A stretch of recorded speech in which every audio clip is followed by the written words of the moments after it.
Hello everyone, welcome to ACUP-PSC। ये 15 जून से 4 months prelims 2020 course start हो रहा है। इस नंबर पे व्हाट्सएप करके आप रजिस्ट्रेशन करा सकते हैं। मैं वंदना सिंह। चलिए हिस्ट्री के मोस्ट इंपॉर्टेंट क्वेश्चन डिस्कस करते हैं। Question number 1, two statement labelled as assertion and reason, select the answer using code below. तो यहाँ आपको दो स्टेटमेंट गिवन है एज असर्शन एंड रीजन, आपको सही आंसर चूज करना है। Assertion, Bal Gangadhar Tilak was a communalist. Reason, he use the religion as a political weapon. तो इसका आंसर है answer D, A is false but R is true. तो assertion बिल्कुल गलत है। इसमें लिखा है कि बाल Gangadhar Tilak was a communalist. तो ये बिल्कुल गलत है क्योंकि बाल गंगाधर तिलक कम्युनिस्ट नहीं थे, बेसिकली वो नेशनलिस्ट थे जिन्होंने सपोर्ट किया था स्वराज को। और उसमें लिखा है कि he use the religion as a political weapon. ये बिल्कुल सही है, जो उन्होंने जो रिलीजन है उसको as a political weapon use किया था। बेसिकली उन्होंने जो गणपति पर्व और शिवाजी महोत्सव जो स्टार्ट किया था वो किसी कम्युनलिस्ट फीलिंग की वजह से स्टार्ट नहीं किया था। वो बेसिकली उनका मानना था कि मैं अगर ये फेस्टिवल्स अगर ऑर्गेनाइज करूँगा तो इससे लोगों के अंदर जो नेशनलिस्ट फीलिंग है वो प्रोवोक होगी। तो क्वेश्चन नंबर 1 का आंसर हो गया D, A is false but R is true. Question number 2, which of the following movement has contributed to a split in the Indian National Congress resulting in the emergence of moderate and extremist? तो कौन से जो movement है उसने contribute किया जो INC के अंदर स्प्लिट हुआ था मॉडरेट और एक्सट्रीमिस्ट का? तो इसका आंसर है आंसर ए, स्वदेशी मूवमेंट। तो बेसिकली क्या हुआ कि जो मॉडरेट थे वो अपोज कर देते जो रेजोल्यूशन है ऑन स्वराज, स्वदेशी और बाइकआउट फॉरेन गुड्स। तो मतलब जो एक्सट्रीमिस्ट थे वो सब इनको फेवर करते थे, बाइकआउट को फेवर करते थे। तो फाइनली क्या हुआ कि जो कांग्रेस है उसके अंदर स्प्लिट आ गई एट द सूरत सेशन। जो सूरत सेशन हुआ था 1907 के अंदर, उसके अंदर कांग्रेस में स्प्लिट आ गए और उसको एज सूरत स्प्लिट भी कहते हैं। तो क्वेश्चन नंबर 2 का आंसर हो गया A, Swadeshi movement. Question number 3, who of the following continuously from 1904 onwards emphasised on the grant of self rule to India. तो 1904 से किसने एम्फेसाइज्ड किया कि सेल्फ रूल टू इंडिया? तो इसका आंसर है आंसर डी, दादा भाई नौरोजी। तो दादा भाई नौरोजी ने बेसिकली 1904 में जो है वो स्वराज का डिमांड करनी शुरू कर दी थी, लेकिन जो उन्होंने पब्लिकली ये जो डिमांड है वो जो एक्सप्रेस की थी वो 1906 में जब आईएनसी के प्रेसिडेंट बने थे, आईएनसी के सेशन में इन्होंने ये पब्लिकली जो ये अपनी डिमांड है स्वराज की, सेल्फ रूल की, ये इन्होंने पब्लिकली एक्सप्रेस की थी। तो क्वेश्चन नंबर 3 का आंसर हो गया डी, दादा भाई Naoroji. Question number 4, who among the following was not associated with the moderates in Indian National Congress? तो इनमें से कौन सा जो है वो एज अ मॉडरेट एसोसिएट नहीं करता आईएनसी से? तो इसका आंसर है आंसर डी, लाला लाजपत राय। तो लाला लाजपत राय बेसिकली वो मॉडरेट नहीं थे, वो एक्सट्रीमिस्ट थे, और बाकी सारे ये जितने गिवन हैं वो मॉडरेट थे। फिरोज शाह मेहता हो गया, दादा भाई नौरोजी हो गया और गोपाल कृष्ण गोखले, ये तीनों मॉडरेट्स थे और लाला लाजपत राय एक्सट्रीमिस्ट थे। तो क्वेश्चन नंबर 4 का आंसर हो गया D, Lala Lajpat Rai. Question number 5, who among the following called the father of Indian unrest? तो इसमें से किसको फादर ऑफ इंडियन अनरेस्ट कहा गया है? इसका आंसर है आंसर ए, बीजी तिलक। तो बाल गंगाधर तिलक को फादर ऑफ इंडियन अनरेस्ट कहा गया है और बेसिकली ये जो उनको नाम दिया था वो वैलेंटाइन चिरोल ने दिया था।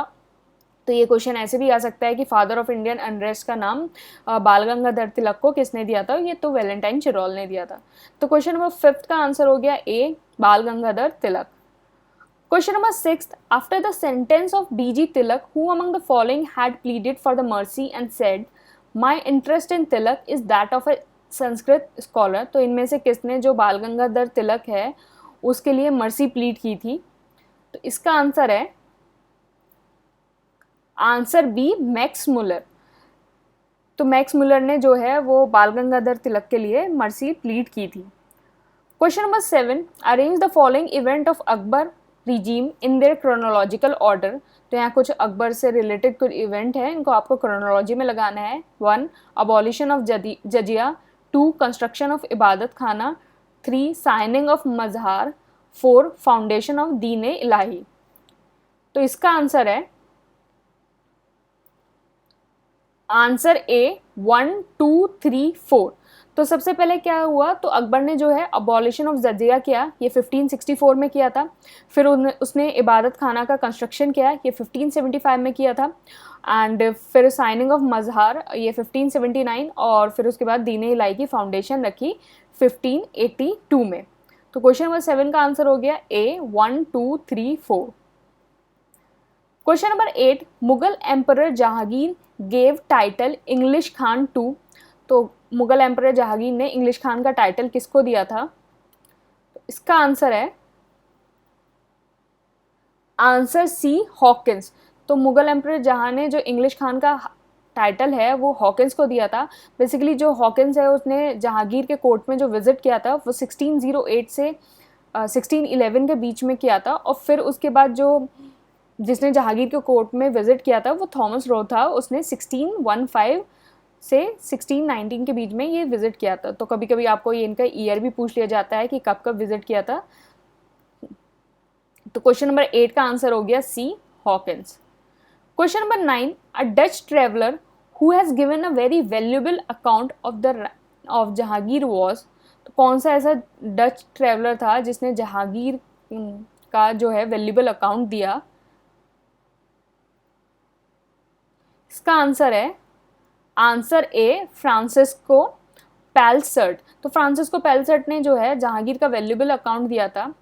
और इसमें जो एक ऑप्शन है ऑप्शन डी पीटर मुंडी, तो ये पीटर मुंडी ने जो है जो वैल्यूएबल अकाउंट दिया था वो शाहजहां का दिया था। तो क्वेश्चन नंबर 9 का आंसर हो गया फ्रांसिस्को पेलसर्ट ने जहांगीर का वैल्यूएबल अकाउंट दिया था। Question number 10, who of the following who had rebelled against the Mughal emperor Jahangir. तो इसमें से किसने जो मुगल एम्परर जहांगीर है उसके अगेंस्ट विद्रोह किया था? 1 आसिफ खान, 2 खुर्रम, 3 महाबत खान, 4 खुसराओ। तो इसका आंसर है आंसर डी 2 3 एंड 4। तो जो खुर्रम है और महाबत खान है और खुसराओ है उसने बेसिकली जो जहांगीर है उसके अगेंस्ट विद्रोह किया था। जो खुसराओ है वो जहांगीर का एल्डेस्ट सन था, उसने 1606 में जहांगीर के अगेंस्ट रिबेल्ड किया था। खुर्रम जो है जिसको हम शाहजहां भी कहते हैं उसने जहांगीर के अगेंस्ट 1623 में रिबेल्ड किया था। और महबत खान ने 1626 में किया था। तो कभी कभी इनको क्रोनोलॉजी में लगाने के लिए भी आ सकता है कि इन्होंने कब कब किया था। तो पहले खुसरो ने किया था, फिर खुर्रम ने किया था, फिर महबत खान ने किया था। तो क्वेश्चन नंबर 10 का आंसर हो गया डी 2 3 एंड 4। ये टेलीग्राम पे हम डेली क्विज कंडक्ट कराते हैं, तो आप टेलीग्राम ज्वाइन करके इस डेली क्विज में पार्ट ले सकते हैं। Thank you and all the best.